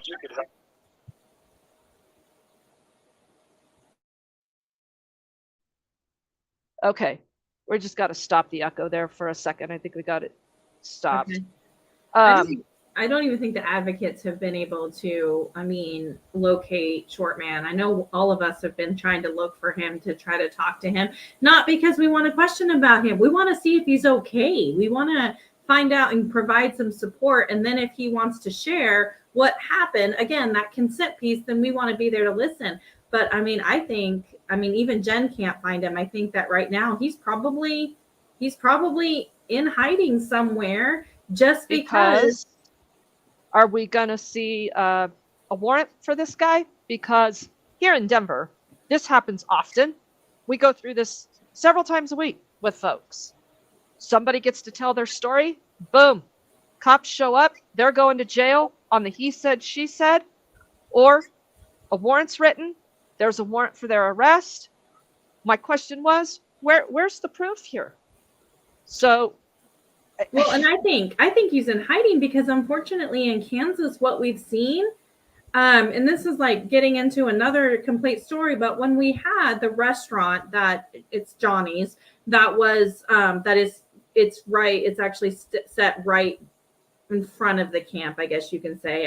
The camp is behind it, but they shut their restaurant down, and you should have seen how many people came out of the woodworks threatening this unhoused population that they would go take care of them, that they would throw their stuff in the river, that they would, if they saw an unhoused person walking down the road, they'd run them over. They'd take care of it for Johnny's.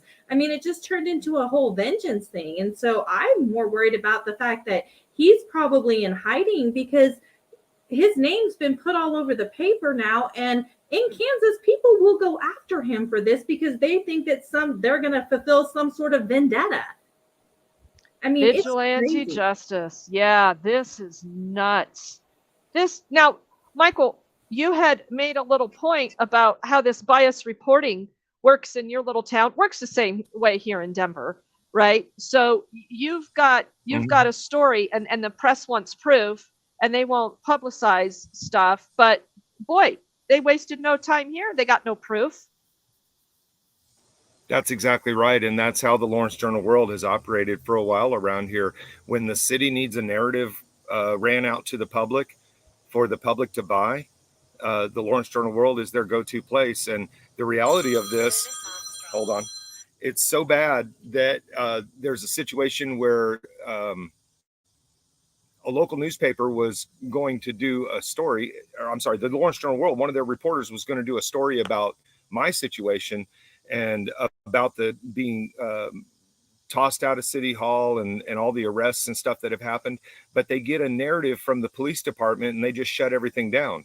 Now, the narrative that they were sent by the police department, we questioned it in City Hall the following Tuesday. Now, this narrative was sent to the paper by the police on Thursday.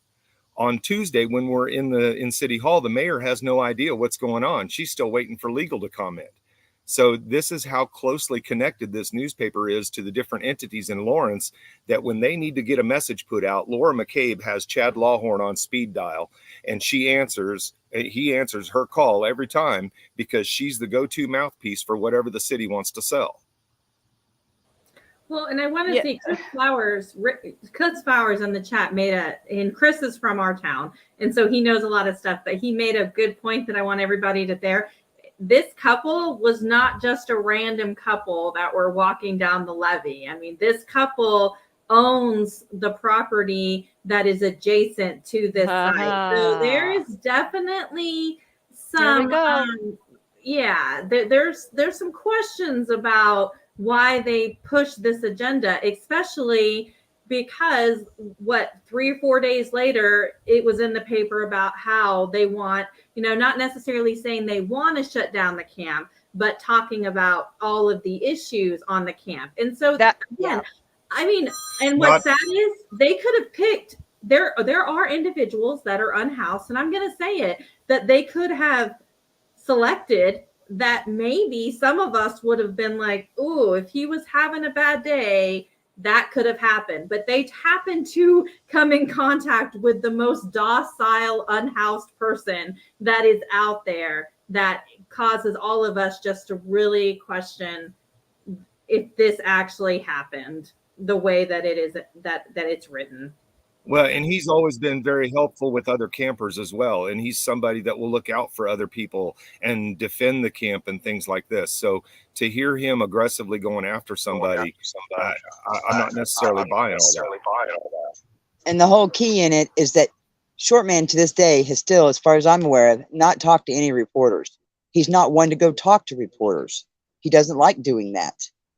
So I don't see how this reporter has gotten a true story of any kind when he hasn't even talked to Shortman. Because they got the one side that they needed from the city. I know. They didn't need to hear from Shortman, just like they don't need to hear from us. All they need to hear from the city is that way they can spin their narrative. I love these conversations. Little time check. So we're about 20 minutes away from our 2-hour mark. So we've seen more examples here of what doesn't work. And in this bigger picture, the goal here is to encourage people to focus on what is working with building those relationships. So again, if you're just kind of poking in and out of this panel today, I'm in Denver. All my friends here on the screen are in Lawrence, Kansas. Jennifer, camp mom, is kind of going back and forth between a sanctioned camp in the city of Lawrence. Is it the city? Is it city? Yeah, it's city. And she's streaming right now with us from outside of that, outside of the fence, for a variety of issues. And we talked with her a little bit about what meaningful outreach looked like. Jen, our friend in the lower right-hand screen, has a background in social work, and she's been instrumental in kind of picking some things apart on what's good for outreach. I seriously just want to go back to this sentence, this question. How can I make your day better? Signed, Jennifer, camp mom. Seriously, I want more ideas around that, and I want to go into the chat. You guys, for those of you that do outreach and are familiar with our work, what do you see? What do you see that we need more of? I mean, obviously, people. I mean, it just doesn't take a lot of time to freeze some water bottles. Okay, Go get a cooler bag. You know, your $5 cooler bag. It could just sit on the floor in your car with some frozen water bottles, some regular water bottles, and a box of emergency packets, right? Vitamin C, good old vitamin C. I hate to do this, but I have to step out right now. I've got a situation building and I got to get to it. Well, maybe that's going to be our don't know. topic next week. Yeah. Jennifer, thank you. Please take Thank care. you. Uh-huh. Thank you, Jen. Thank you, Jen. Yep, thank you. I don't know what to do. There we go. And see, that's Jen. When there's a situation developing in that camp, it doesn't matter what she's doing, what time of day it is, where she's at, or where the situation is. She's on top of it. And Right. honestly, when they took her out of her leadership role out there and basically just shoved her aside, that was the worst mistake they ever made, because she was the one that really, Who's they? she made it, the city. I mean, they came in and they basically said, well, when Jen Woolsey had got fed up with the city and the way they were harming things and left, they literally threw Jen Adams aside at the same time. How? And built How did we let that happen? I'm just playing devil's advocate. My God, we didn't let it happen. We didn't stand by and let it happen. We screamed at the loudest tone of our voice, and we put it all over the internet and told everybody about it. But the city just does what they want, and But they what just did don't they even care to do? listen. What did they do? So I Jen, will I'll let answer. you. So historically, so again, when we talked about when we built this support site, the support site's on, and when we talk about a road, we're not talking about a big road. We're talking about like a water road in the backside of Kansas. Okay. So it's literally less than 20 feet across, right? So it's a small road. The support site was on one side, and then the unsanctioned, and we used to not call it that, but you know, we had to tell the difference, was on the other side. So Jen's always lived on the unsanctioned side because it is a legal place for her to camp. But when we built the support site, it was her and I. I mean, I had the backing of the city because I work for the city, but it was her and I, and she guided this on everything that we needed to do. And of course, we need to stop using lived experience as our guide and not compensate them, because that is unethical and that's not equitable. And so the whole goal is that we set up a position for her. And she actually, I ran it, but she was the peer model. If we all know what peer models are, she was the peer lead that actually operated the camp when I was unable to be there. And she lived there, but she was also, and I didn't identify her as this person. I walked in and looked to see who was already the leader. She was already the camp mom. I didn't give her that role. The folks out there had already given her that role because of her character. So it just made sense. Why not put a leader in there who was already a leader out there? So how did that get taken away from her? They fired her. They terminated her. But it wasn't a paid position. It was a paid. I got it to be a paid position. Yeah, because again, I said that if we were going to do this, we would compensate. Hey, Jen, don't forget to tell them about the fight over the payment. Don't forget to talk about that. It took us forever to get. Did they pay her? They finally did, but they didn't pay her the full amount that they were supposed to. So when I was still there, they made the first payment, and when it was time to make the second payment, it was at the time that I was leaving, and then they didn't. So we went to the paper, and we finally got them to make a second payment. But with that second payment, they terminated her. This is government. This is government. This is a government-sanctioned camp.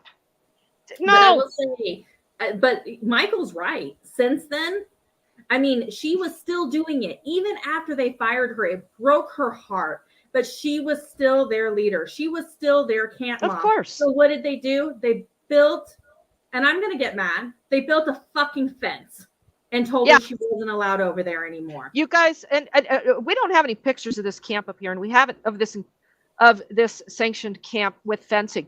This you would think this would be a nice thing. I'm sorry. Give me just a minute. I'll pull one up. It's not. It's in shambles. They've got access issues. They've got ADA issues. They've got sanitation issues. They've got all kinds of issues. Government has taken a group of people, huddled them into one spot, and made things 10 times worse for them. Absolutely. And we, the people, I hate that this is happening. We need 100 people to converge over there on this government and say, no, we're doing it. Get out of the way. That would be my goal. So we've got 10 minutes as Michael's pulling. Okay, I got a Reagan. I've got a picture here that I'm going to go ahead and put up. I've got it. Okay, while he's pulling that up, I think one time, and Michael touched on this for those who didn't hear it. Earlier, he asked, he made a point that people come to us all the time and say, what can I do? I want to be a part of it. And I started telling people, I don't know what you can do. The one thing I can ask you to do is see them. Ignore the messiness. Ignore what people have said. Go out there and see a human being, and then your heart will tell you. Does it mean that I need to give $5? Does it mean that I'm going to freeze water? I don't know. But you can't even go in there. No. If I go up over there, I want to walk in there.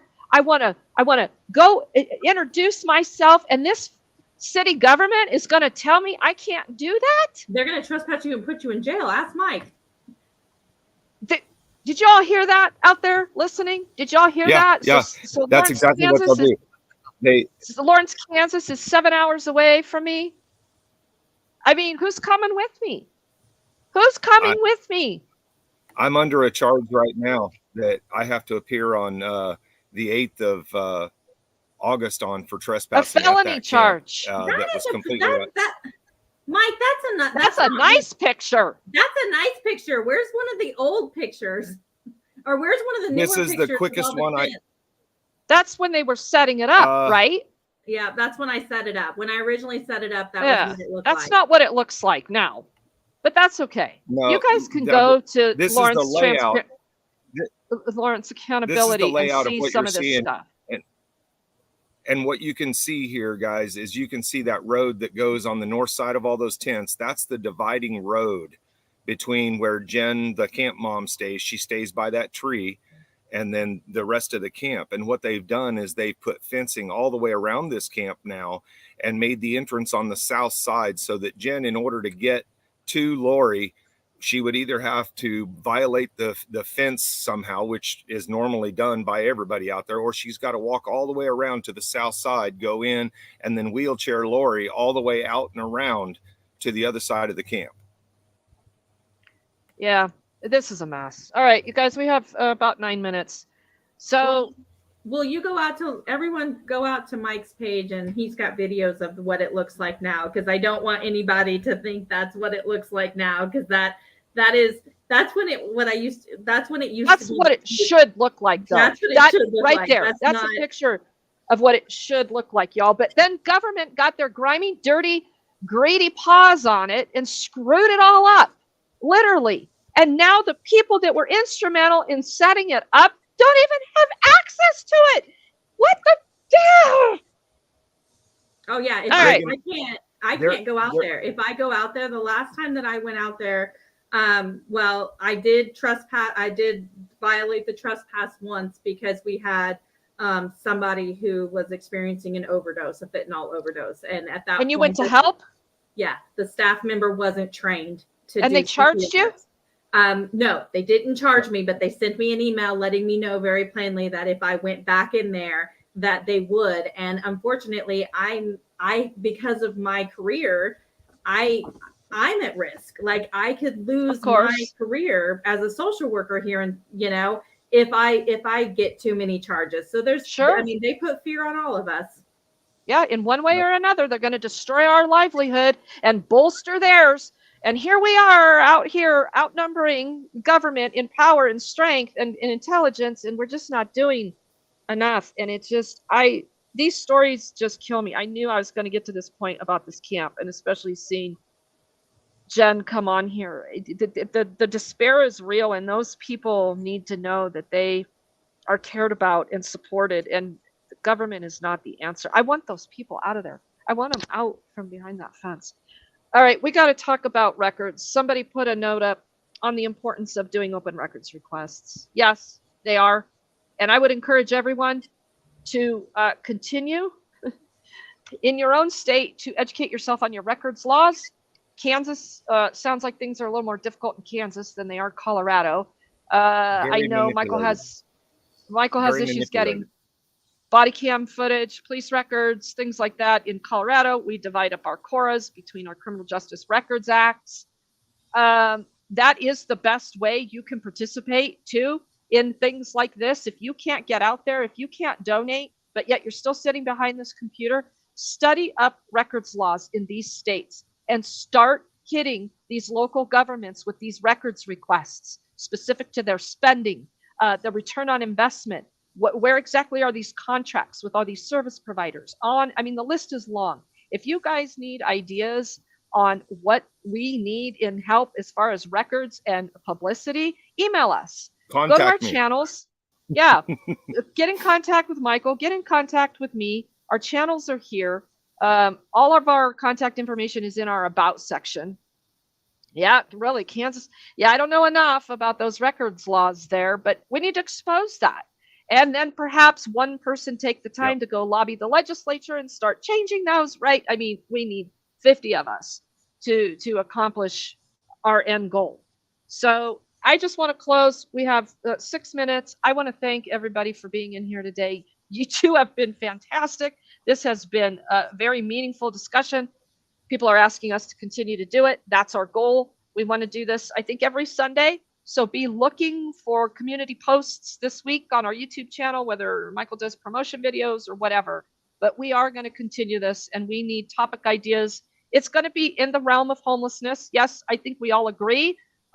You know, cop watching and all those other things are they're just as important. Yes, you can go to my channel and see me cuss out the cops left and right here in Denver. But truly, that's not what this is about. This is about how to help people. And for me, keeping cops away from them is help. I have my own method to my madness here. And the further away I can keep government from some of these people, the safer they are. And that's just the damn truth. So and I'm going to go ahead and inject here. I want everybody to go donate to Reagan's causes. She actually runs a 501c3, and all that money goes directly to the work. And you guys know that I don't ask you for a lot of money. And the reason is I don't need your money. If you want to do some things around here to help, find what inspires you. Go out and just take a look at the camp. Look for yourself and go out and introduce yourself to somebody. Go out and ask somebody if they'll introduce you to Jen, camp mom. Just go out there and say, you'd like to meet the camp mom and talk to her. And Jen will come talk to you, or they'll take you to her and talk to her. But you got to get involved. And again, if somebody in Lawrence wants to donate to a cause that's going to have a direct impact, donate to Reagan. She's doing the work out there and it's having a direct impact. We're taking care of things here, and we don't necessarily, I don't need your money. If you want to do something to donate things around here, start freezing water bottles. Start getting involved in taking things out there that they need. Right now, I can't even begin to name it all. They have, every time it rains, their clothes all get wet. They don't have much of a way to dry that. So things get moldy and things. There's always a need for blankets and pillows and things like this. There's something that you have that they need that you don't use anymore. Take it out there and meet some people. That's all it takes. That's street outreach, guys. And so I just want to close and say this too for me. Take the time to smile at someone, housed or unhoused. See them. And then ask them what Jennifer said. What can I do today to make you have a better day? Because I will say, and I'm going to get Terry, connection. How we end every homelessness, inequity, we connect with each other, we see each other, and we love one another, no matter if their circumstance. So go find someone to love today. Thanks for being in here, everybody. Have a good rest of your week. Jen Woolsey, I really appreciate you being a part of this. I know this isn't your normal bailiwick, and I know that you've got other concerns in your day, but I really appreciate you being here and helping us with the expert level view that you have. I appreciate y'all. There were plenty of days where I felt like I was standing alone looking at a group of people that I loved a lot. And it's through y'all that's let me know that this world we'll get through it. So thank y'all. And again, donate to Reagan and her cause. Mike's doing good. So unless he goes to jail again. So bye. I'm gonna be after propane money for the winter time. So we're gonna get the city out of the way, and I'm gonna take propane bottles down there again. So we'll see how it goes. We'll hook you up. Peace. Thanks, guys.